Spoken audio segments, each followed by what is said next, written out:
that twinkle in your eye, you shake that ass and I just die. Let's check our coats and move out to the floor.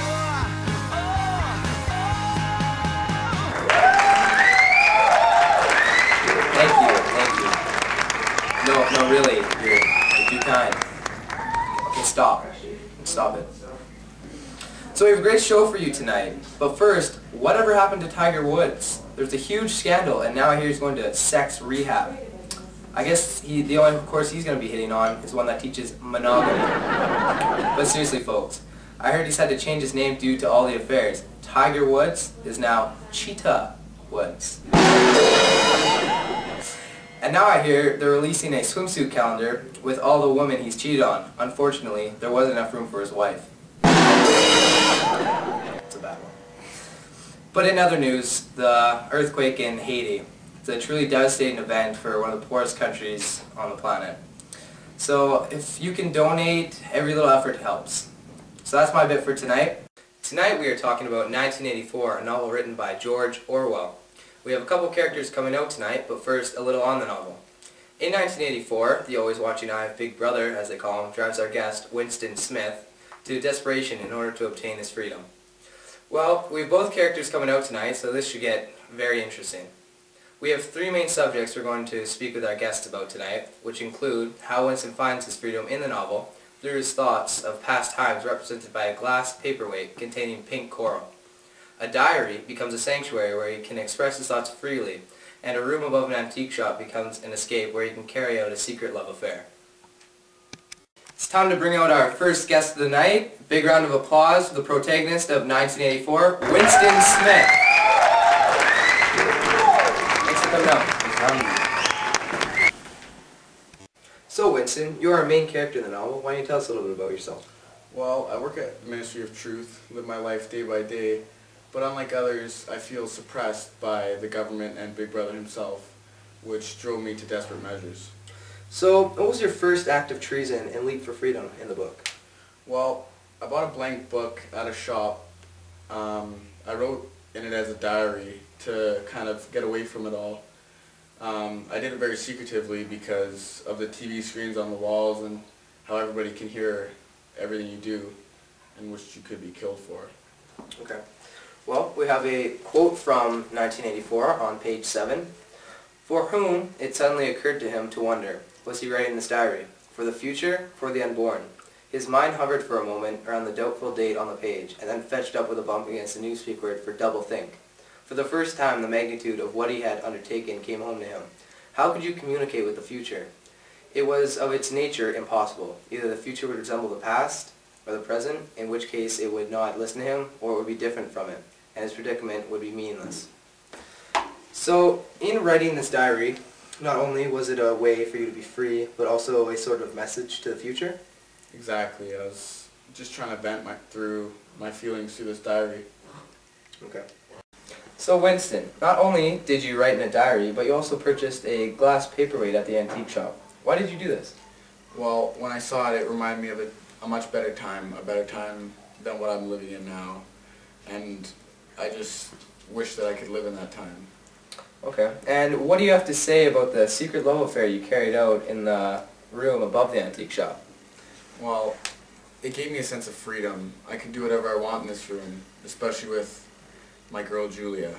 So I guess every man, no matter what time they're born in, needs a little slap and tickle once in a while, right? I guess you could say that, yeah. But it wasn't just for the love affair. It was to rebel against the party and be myself. Okay, well we have a big surprise for you, Winston, and our viewers tonight. We have Big Brother backstage. What? No. No. Big Brother, why don't you come on down?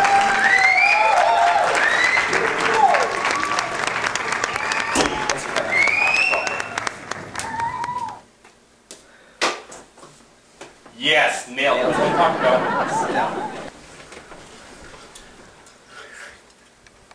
So we have Big Brother here. Thank you for coming down. Yeah, no problem. So Big Brother, why don't you tell us how you like to run Oceania and your government?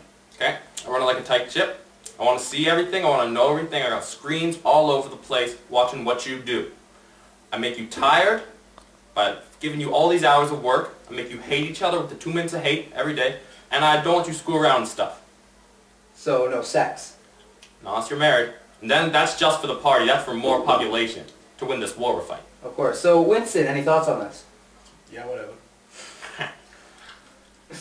So they have no freedom whatsoever. You really can't blame someone like Winston when he goes out and does these things. No. That's why I invented Goldstein and his book. So Big Brother, why don't you tell us a little bit about Goldstein? Goldstein's this fictional character I made up, and he gives the rebellious people some hope while giving the loyal people, my people, something to hate on.